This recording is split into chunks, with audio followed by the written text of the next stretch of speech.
South India shopping మాల్లో block buster ఆషాఢం #1 kilo sale.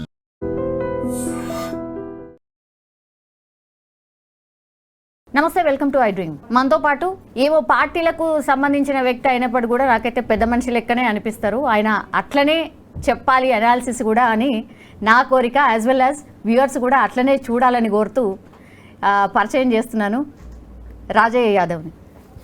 నమస్తే sir, బాగున్నారా? మీరు బీజేపీ నుంచి రిప్రజెంట్ చేసిన సార్, నాకైతే కరెక్ట్గా మా బీజేపీ అన్న పొరపాటు చేస్తే కూడా మాట్లాడతా కాబట్టి సో నన్ను అతీతంగా చూడవచ్చు, నన్ను అనాలిసిస్ట్గానే చూడవచ్చు.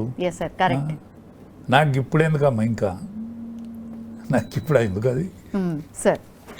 రైట్ సార్, ఫస్ట్ మొదలు పెట్టాల్సింది ఏమనుకున్నా అంటే, మీరైతే ఈ సామెతకు కరెక్ట్ మీనింగ్ చెప్తారు అనిపించింది సార్. చూసిరు కదా, 3-4 రోజుల నుంచి కూడా మొత్తం రాజకీయం అంతా దాని చుట్టే తిరుగుతుంది.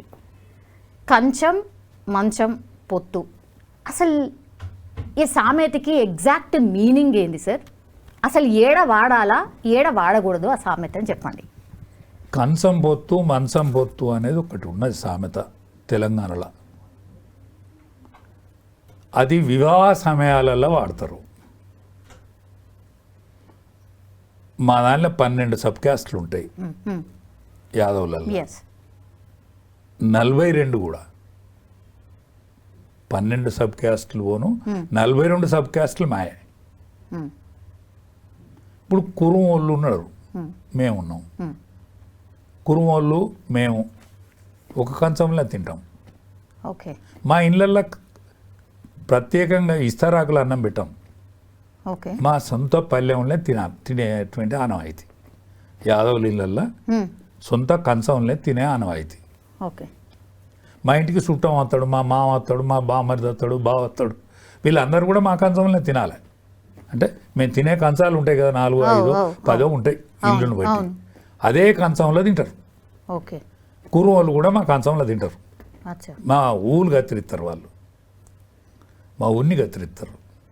కురుమోళ్ళు ఊళ్ళు కత్తిరిస్తారు. వాళ్ళకు మాకు కంచం పొత్తు ఉన్నది.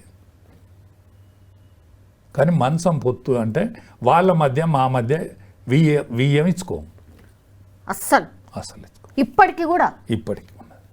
అంటే ఇప్పుడు ఉన్న దాంట్లో చదువుకున్న పిల్లలు ఎదిగిళ్ళు కాబట్టి, మాకు చదువుకున్న సంబంధాలు దొరుకుతలేవు కాబట్టి విధి లేని పరిస్థితులలో ఇచ్చుకోవడం జరుగుతుంది. కానీ వాళ్ళు మమ్మల్ని ఆడబిడ్డలాగానే చూస్తారు. మాకు ఏదైనా తప్పు అవుతుందో ఏమన్నా భయభ్రాంతులనే ఉంటారు. మా దాంట్లో 12 సబ్ క్యాస్ట్లే కదా, ఈ 12 సబ్ క్యాస్ట్లలో కూడా మంచం పొత్తు ఉన్నది, కానీ మంచం పొత్తు లేదు. కానీ విధి లేని పరిస్థితులలో ఇప్పుడు మేము వియ్యాలు కూడా ఇచ్చుకుంటాను. ఇప్పుడు నా బిడ్డను పాకనాటోళ్ళ ఇంటికి ఇచ్చినాం. పాకనాటోళ్ళకు మాకు సంబంధాలు లేకుండే ఇదివరకు. కానీ నా బిడ్డ ఇంజనీర్ చదువుకున్నది. నాకు ఇంజనీర్ ఆనాడు 25 ఏళ్ళ కింద, 25 ఏళ్ళ కింద, 26 ఏళ్ళ కింద నాకు చదువుకున్నాడు ఇంజనీర్ దొరకలే. నేను పాకనాటోళ్ళ ఇంటికి ఇచ్చిన. అది సిస్టమ్. దాన్ని మనం ఎప్పుడు పడితే అప్పుడు వాడం. ప్రతిదానికి సామెతగా వాడం మనం.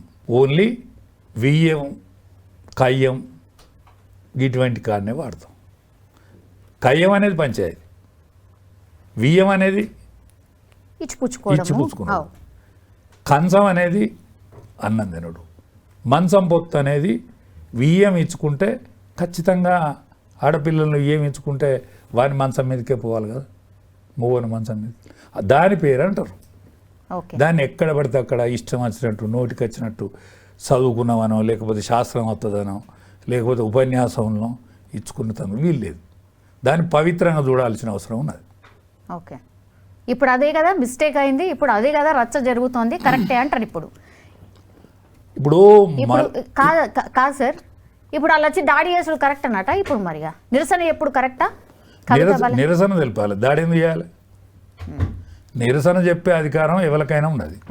దాడి చేసే అధికారం ఏమనుకున్నది? చట్టాన్ని ఎందుకు చేతిలో తీసుకుంటారు? చట్టం మీది కాదు కదా. మాట్లాడిన సందర్భం ఏంటిది, మాట్లాడుతోళ్ళు ఎవరు, దీన్ని బట్టి కూడా ఉంటుంది కదా. ఇప్పుడు నేను గొల్లోళ్ళ గురించి మాట్లాడుతానమ్మా, నాకు ఆ హక్కు ఉన్నది. బీసీల గురించి మాట్లాడతా, నాకు ఆ హక్కు ఉన్నది. మాకు సపోర్ట్గా రెడ్లు మాట్లాడచ్చు, రావులు మాట్లాడచ్చు, అందరు మాట్లాడచ్చు. కానీ మేమే ప్రధాన భూమిక పోషిస్తామని అంది కదా. మాకు సపోర్ట్గా మాట్లాడండి. బీసీలను ఇంకెన్ని రోజులు అనగదొక్కుతామా, బీసీలకు మనం అవకాశం ఇవ్వాలి కదనే అని మాట్లాడాలి. ఆ బీసీలకు అధికారం ఇవ్వాలి, వాళ్ళకి ఇవ్వాలి కాబట్టి నేనే ముందటుండి తెత్తా అనే అధికారం మీకు లేదు. మీ దాంట్లో ఏమన్నా మీ పార్టీలో ఎవరన్నా ఉంటే వాడిని ముందట పెట్టి కొట్లాడుండి, బయట పక్కకు మీరు సపోర్ట్ ఉండండి. అది కూడా మీరే సొమ్ము చేసుకుంటారంటే కరెక్ట్ కాదు. దానికి కూడా హీరోయిజం మాకే రావాలంటే కరెక్ట్ కాదు. మీరు సపోర్ట్ చేసుడు కరెక్టే, ఆ వేషం వేసుడు కరెక్ట్ కాదు. ఆ వేషం మీరే వేసుడు కరెక్ట్ కాదు, మీరు సపోర్ట్ చేసుడు కరెక్ట్. మీ పాప ప్రక్షాళన చేసుకున్నట్టు సపోర్ట్ చేస్తే ఇన్నాళ్ళు మీరు అనుభవించిన కింద, అయ్యో మేము వాళ్ళ బాపతి సొత్తు కూడా మేమే అనుభవిస్తామే కాబట్టి ఖచ్చితంగా కొట్లాడి ఇక వాళ్ళ సొత్తు ఏదో వాళ్ళకు పాపం చేత కాకుండా మనమన్నా సపోర్ట్ చేయాలి. మన పాపం ప్రక్షాళన అవుతుంది, దీంతో వాళ్ళకు కొంత అధికారం వస్తుందని అనుకోవాలి. కానీ ఆ పాత్ర నేనే ఎత్తాను అనుకుంటూ కరెక్ట్గా. మరి ఇప్పుడు మల్లన్న అన్నది కరెక్టే కదా. సరే, ఈ సామెత పక్కకు పెడదాం సార్. ఆయన అన్నది నువ్వు బీసీవా, నువ్వు బీసీ అయి ఉంటే మాట్లాడాలా అన్న టైప్లో అన్నాడు. ఒక్కటే బీసీ కాకుండా మాట్లాడచ్చు, కానీ పాత్ర నేనే అని మాట్లాడడం కరెక్ట్ కాదు. బీసీకి నువ్వు సపోర్ట్ చేయి. అచ్చా, మల్లన్న కూడా గంభీరమైన విషయాన్ని తీసుకున్నాడు. బీసీ ఐడియాలజీ అనేది చాలా గంభీరమైంది. అవును, ఇవాళ అనేక మంది లోపల నాంతాంది, అనేక సంవత్సరాల నుంచి కూడా నాంతాంది. అవును అవును. ఇవాళ తెలంగాణ మూమెంట్ నాడు కేసీఆర్ అనేక మందితో ఆలోచించాడు. మల్లన్న కెపాసిటీ రీత్యా గొప్పోడు కావచ్చు, నాకు సొంతంగా ఒకసారి నమస్తే అంటే నమస్తే అనుకున్నాం, మాకు పరిచయాలు కూడా లేవు. కానీ ఆయన ఒక గంభీరమైన విషయం ఎత్తుకున్నాడు. దాన్ని అల్పరం చేయొద్దని నేను విజ్ఞప్తి చేస్తాను మల్లన్న కూడా. అంటే అల్పరం అంటే ఈ మూమెంట్ను పీక్ దశకు తీసుకుపోయి హింసాత్మకమైన పరిస్థితిని నిర్మాణం చేసుకోవద్దు. చాలా గంభీరమైన విషయము. స్వాతంత్రం కంటే ముందు 1000 సంవత్సరాల బానిసత్వంలో బతికింది ఈ జాతి. ఏది ఎస్సీ ఎస్టీ బీసీలు మాత్రమే. అంబేద్కర్ పుణ్యాన ఆ ఎస్సీ ఎస్టీలకు ఇంతంత రిజర్వేషన్ పొందుతాన్లు, బీసీలు అట్లనే ఉంటాన్లు. ఈ తెలంగాణ ప్రాంతంలో 77 సంవత్సరాల స్వాతంత్రం, 1000 సంవత్సరాల బానిసత్వం, ఇది మొత్తం మగ్గుతూనే ఉన్నది ఇక్కడ బీసీ లోకము. కాబట్టి ఈ గంభీరమైన ఆలోచనను మల్లన్న నెత్తికెత్తుకున్నాడు. కాబట్టి అనేక మందితో ఆలోచించాలి. అనేక మంది నిష్ఠాతులు ఉన్నారు దీనికోసం పనిచేసేటోళ్ళు, వాళ్ళందరినీ కూడా ఆలోచించాలి, వాళ్ళందరినీ పరిగణలోకి తీసుకోవాలి. దీన్ని పంచాయతీ కాడికి తీసుకురావద్దు. ఇప్పుడే పంచాయతీ కాడికి తీసుకురావస్తే ఈ పంచాయతీతోనే పొద్దుపోతుంది కదా. ఈ గంభీరమైన విషయం ఎత్తుకోవాలి కదా. అంటే మొత్తం ఇప్పుడే కాదు సార్. ఇక్కడ అసలు కవిత గారి ఇష్యూ ఎందుకు వచ్చింది, అసలు కవిత గారి గురించి మాట్లాడాల్సిన అవసరం ఏమొచ్చింది అనేది ఒకటి. ఆడబిడ్డ మీద అంత భయంకరంగా మాట్లాడతారా అని ఇంకోటి.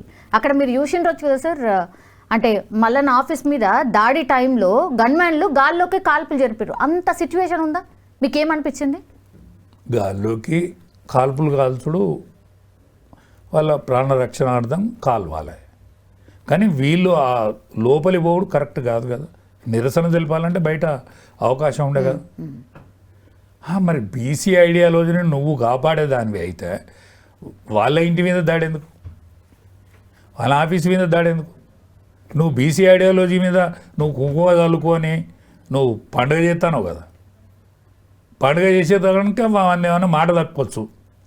మల్లన్నది ఏమైనా మాట తప్పిందో ఏమో, కాస్త ఓపిక పట్టరాదు. ఓపిక పట్టు, ఏమవుతుంది?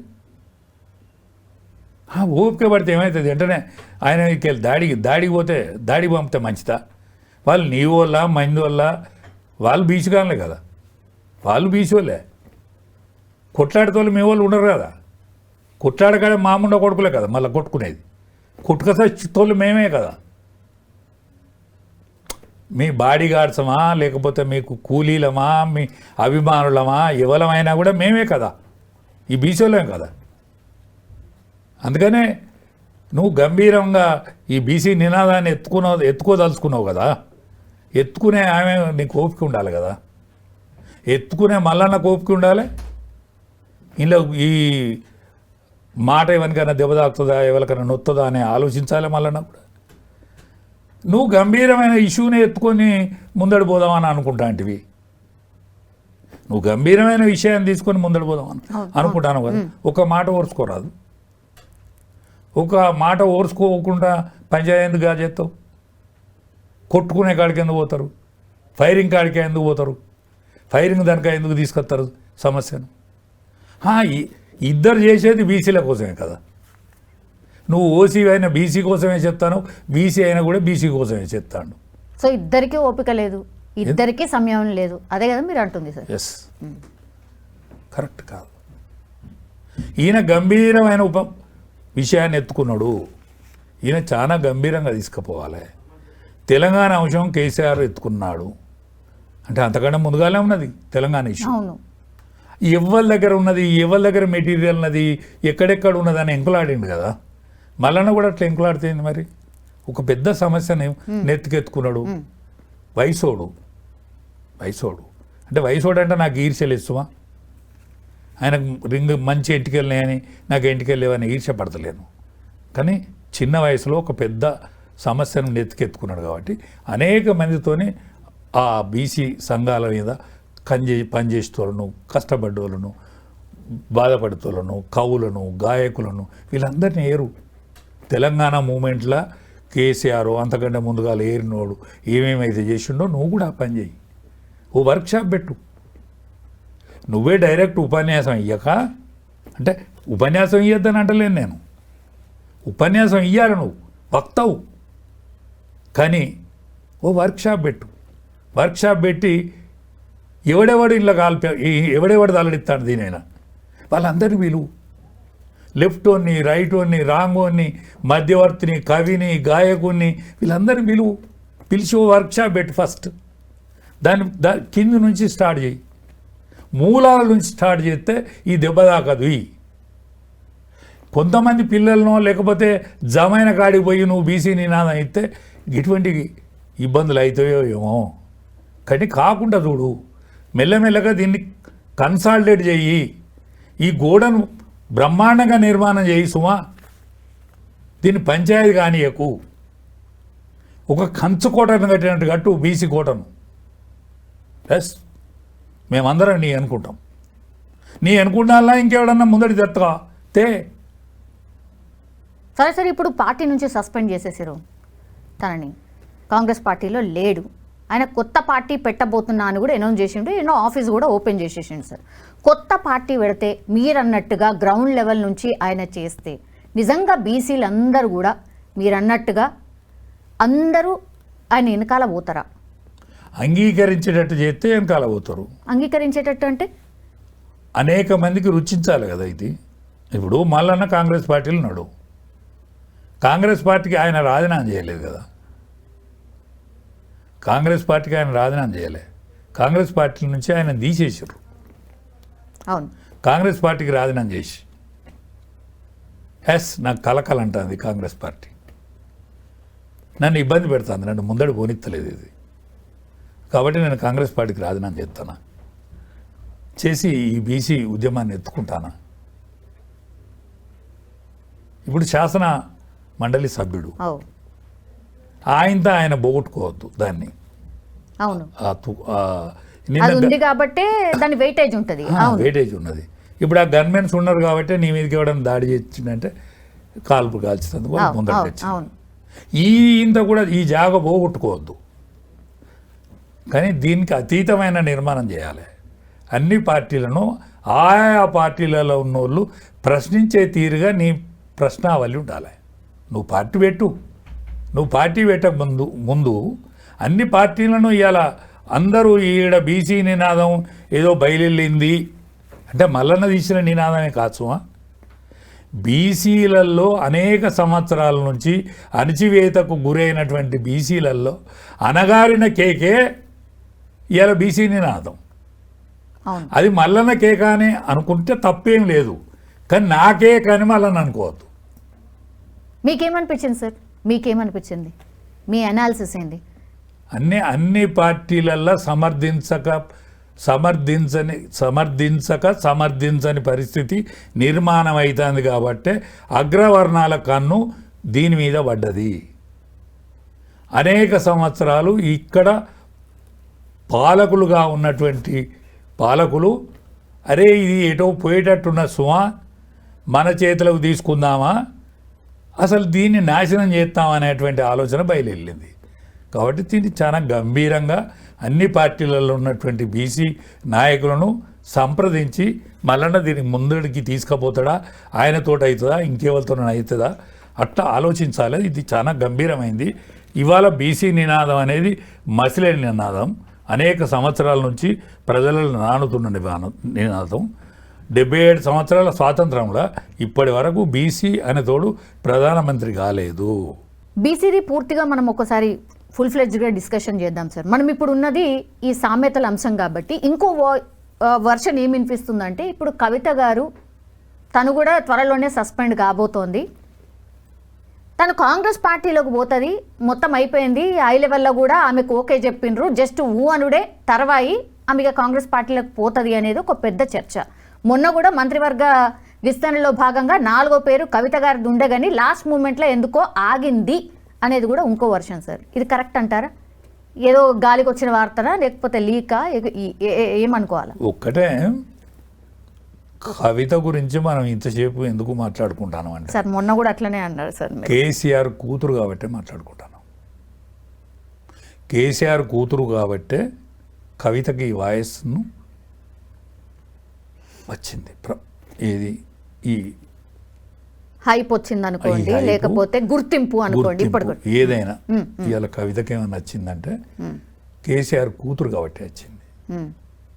అలా నేను కూడా పార్లమెంట్ మెంబర్ని అయితేనే విజయశాంతి వస్తే నాకంటే విజయశాంతి మెరుగని నేనే చెప్పిన కేసీఆర్ గారికి.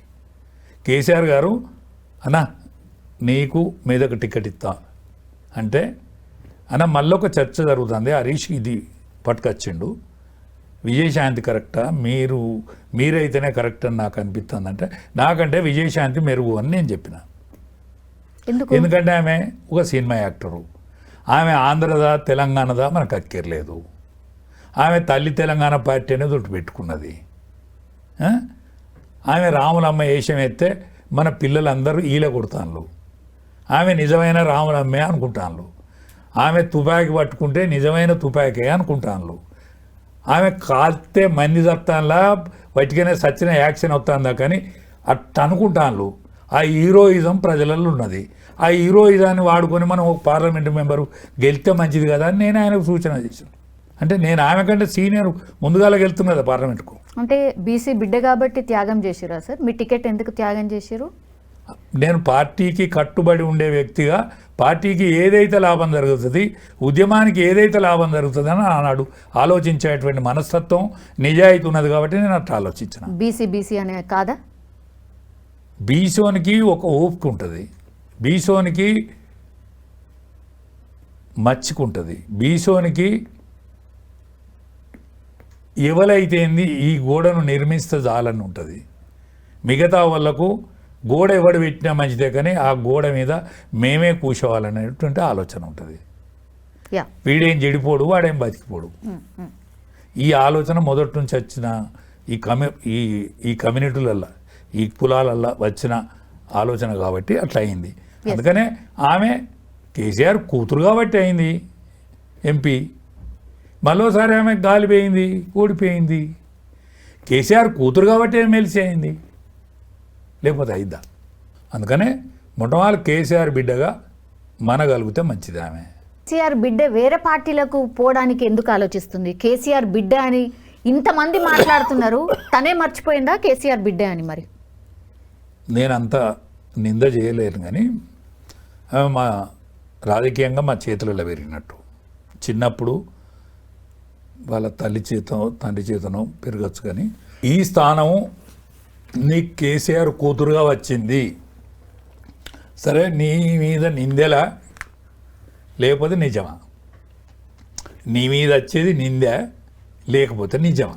సార్ ఫ్యామిలీ ఎందుకని అంత పెద్ద మాట అన్న మీరు కరెక్ట్ సందర్భంలో వాడలేదని మీరే చెప్పారు కాబట్టి ఒక్కరంటే ఒక్కరు కూడా వాళ్ళ ఫ్యామిలీ సపోర్ట్ ఎందుకు లేదు కవిత గారికి? ఎందుకు లేదో ఆలోచించుకోవాలని నేను చెప్పిన దానికంటే ఆమె ఫ్యామిలీలో ఈ వాయిస్కు వాళ్ళ పార్టీ దాన్ని ఒప్పుకోలేదు కదా, ఒక్కళ్ళు కూడా రాలేదు. పార్టీ ఒప్పుకోలేదు కదా అంటనా. ఏది ఈ 42% రిజర్వేషన్ పార్టీ ఒప్పుకోలేదు కదా. పార్టీ ఒప్పుకోనప్పుడు నువ్వు పండుగ ఎట్లా చేసుకుంటావు? నువ్వు కుంకుమ ఎందుకు పోసుకుంటావు? నువ్వు కుంకుమ మంది మీద చల్లినా నీ మీద మంది చల్లినా కరెక్ట్ కాదు కదా. నువ్వు ఆ పార్టీ అంటుపెట్టుకున్నావు కదా, నువ్వు ఎమ్మెల్సీవి కదా, నువ్వు ఎమ్మెల్సీవి కదా. ఇప్పుడు మల్లన్న బహిష్కరించిన కూడా ఏమైనా మాట్లాడతాడు, ఆ పార్టీ అయినా మాట్లాడతాడు, అనేక మంది మీద మాట్లాడతాడు మల్లన్న. నువ్వు ఇప్పుడు మల్లన్నతోని పోలిక కత్తానం అంటేనే నీ పని అయిపోయినట్టు. Alright sir, thank you. ఈ విషయం గురించి మంచిగా ఎవరికి అర్థం కావాలో వాళ్ళకి అర్థమై ఉంటుంది. Thank you sir, thank you so much. నిజంగా ప్రస్తుతం ఉన్నటువంటి సమాజం దేనికి ప్రయారిటీ ఇస్తుంది? ఆర్థిక సంబంధాల చుట్టూ మాత్రమే తిరుగుతోంది. మళ్ళీ ఎన్నికలంగానే చాలా విరక్తి కలుగుతున్నాం. మంచి అనిపిస్తుంది కదా, లేడీస్ కూడా ఛాలెంజింగ్ జాబ్స్ చేసినప్పుడు చాలా బాగుంటది. ట్రాఫిక్ అసిస్టెంట్స్ గా నియమించిన ట్రాన్స్జెండర్స్ అందరితో సాల్యూట్ చేయించుకుంటున్నారు. ఫుడ్ డెలివరీ ఇవ్వటానికి వెళ్ళినటువంటి డెలివరీ బాయ్ అనిల్ పై కళ్ళ ముందు పిల్లల్ని